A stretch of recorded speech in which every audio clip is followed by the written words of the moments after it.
Pendapatan sasaran. Ada soal SKB 3 Menteri, kita sudah bulan Januari itu kalau tidak salah, sudah bikin supaya PPN, BPHTB, PBG gratis, sampai sekarang masih ada 70 bupati wali kota yang belum jalanin, padahal masuk dalam NKRI. Padahal itu untuk membantu rakyat kecil. Ya, supaya jangan dibolak-balik di media itu, Pak. Ya, kenapa itu bukan kewenangan kami, Pak? Ya, kami juga sudah mendapatkan bantuan luar biasa dari pimpinan DPR, Pak Dasko, Pak Misbakun, dari Bank Indonesia, kemudian juga dari Departemen Keuangan untuk pendanaan dari BI. Bapak juga mungkin ini kesempatan yang baik untuk menjelaskan bagaimana itu buat bisa LPLPP dan buat subsidi. Saya sudah mendapatkan direction langsung, ditelepon sekali, berbicara langsung 2 kali soal bagaimana Presiden perintahkan saya untuk bagaimana penjara menjadi rumah. Karena penjara itu ada di tengah-tengah kota dan sudah sangat kredit di situ supaya dipindahkan. Kami sudah rapat 2 kali. Saya mohon kalau boleh betul-betul kita menyatu ya bagaimana satu-satu sedang berjalan di Tangerang, Pak. Ini tanahnya dari perusahaan saya 2,5 hektar yang bangun Agung Sedayu. Jadi dari perusahaan saya 2,5 hektar di Tangerang, tidak terlalu jauh dari bandara. Kemudian Berau ini di Kalimantan Timur, Pak. Kalau ada yang dapilnya Kalimantan Timur, saya dengan senang hati akan mengakseskan, ya. Kemudian dari Kadin 500, Pak. Ini bukan tersebar di Jakarta, salah, ya. Keterangannya itu tersebar di seluruh Indonesia, di Jakarta 200. Ya. Kemudian Yayasan Buddha Suci itu yang sedang pelaksanaan 500 di Jakarta dan 500 di Bandung. Kalau ini adalah ini Pak, renovasi. Ya, renovasi. Jadi ini 1000 unit renovasi. Kadin juga renovasi. Kalau yang Adaru, Agung Sedayu, Berau itu adalah membangun rumahnya. Membangun rumahnya. Oke, kemudian yang rencana Arum Energi 35 lagi, Agung Sedayu dan Salim ini di Sebuku. Kalau teman-teman ada yang dari Kalimantan Selatan, itu dia di Kalimantan Selatan ini, Sebuku ya, pertambangan batu bara, Kota Baru ya. Oke. Kemudian dari Astra, ini saya baru ketemu minggu depan dengan pimpinan Astra, dia rencana mulai membangun bulan Juli, Pak. Bulan Juli itu 250 unit.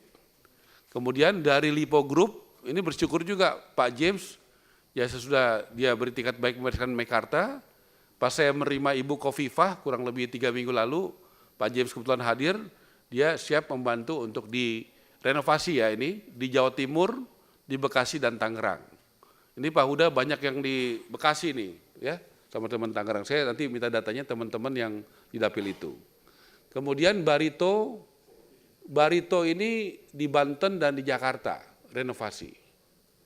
Kemudian Buddha Suci itu ada 500 di Jawa Tengah, itu di Banyumas.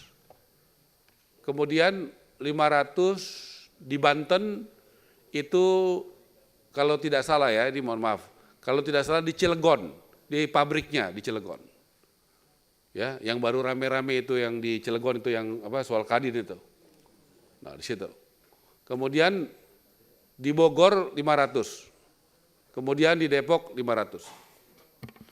Saya rasa itu penjelasan untuk soal bagaimana upaya-upaya, ini kita bagi 3 Pak, yang sudah selesai, yang masih dilaksanakan artinya berproses tapi sudah mulai dibangun, yang masih ini rencana atau yang sudah disampaikan oleh pihak yang mau memberi, ini istilahnya rencana atau ya inilah itikat baik mereka seperti itu.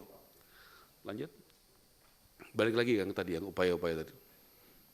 Ya, saya rasa itu angkanya Pak, pembangunan rumah swadaya masyarakat, itu ada namanya upaya ya, kemudian juga dari GWMBI, saya mau jelaskan Pak, kami itu berbicara dengan Gubernur Bank Indonesia, dengan Menteri Keuangan, dengan ada dari BPK, kemudian dari BUMN, ya itu kita bicara beberapa kali.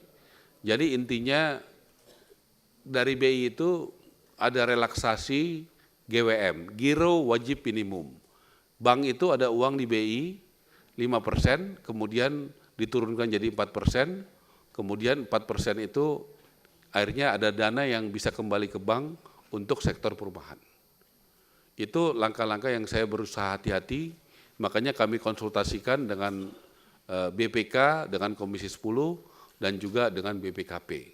Supaya langkah-langkah itu menurut saya langkah terobosan, karena di tengah keterbatasan APBN, ya kami berpikir itu. Dan semua sudah saya laporkan kepada Bapak Presiden apa yang kami lakukan. Kemudian kalau usaha kami sudah berusaha mensinergikan soal lahan ke kereta api terutama, kemudian juga ke bank tanah, kemudian yang terbaru arahan Presiden Prabowo kepada kami sudah 2 kali rapat di penjara Cipinang bersama BPKP, Menteri Lapas Pak Agus, dan juga dengan Pak Rio, Dirjen Kekayaan Negara, dan dari KPK, dan juga sudah dengan pengembang. Jadi konsep dasarnya sekarang tata kelolanya lagi disusun. Posisinya hari ini kami minta waktu ketemu dengan Bapak Menseknek untuk melaporkan semuanya yang sudah kami lakukan dengan 2 kali rapat, supaya kami mendapatkan arahan. Salah satunya yang diminta adalah kalau nanti penjaranya itu dijadikan perumahan, berapa persen buat komersial, berapa persen buat masyarakat berpenghasilan rendah. Nah, pengembang membutuhkan informasi itu supaya bisa menghitung. Ya, memang PR kami berat, Pak. Saya harus akui sangat berat, dan kami berusaha melakukan terobosan-terobosan terus-menerus. Ini yang baru kami bisa berhasil, ya, pembiayaan dari Bank Indonesia sudah bisa tambahan dari 220.000 rumah subsidi menjadi 350.000 rumah, berarti ada tambahan 130.000 rumah yang sudah ada uangnya, dan ada lagi potensi untuk menambah 90.000 rumah. Kemudian yang buat komersial 100.000 rumah. Kemudian mengenai hubungan dengan tanah negara, kami sudah pastikan itu harus prudent, sesuai aturan, itu bekerja sama langsung dengan pengembang dan yang menggunakan tanahnya. Kemudian soal CSR,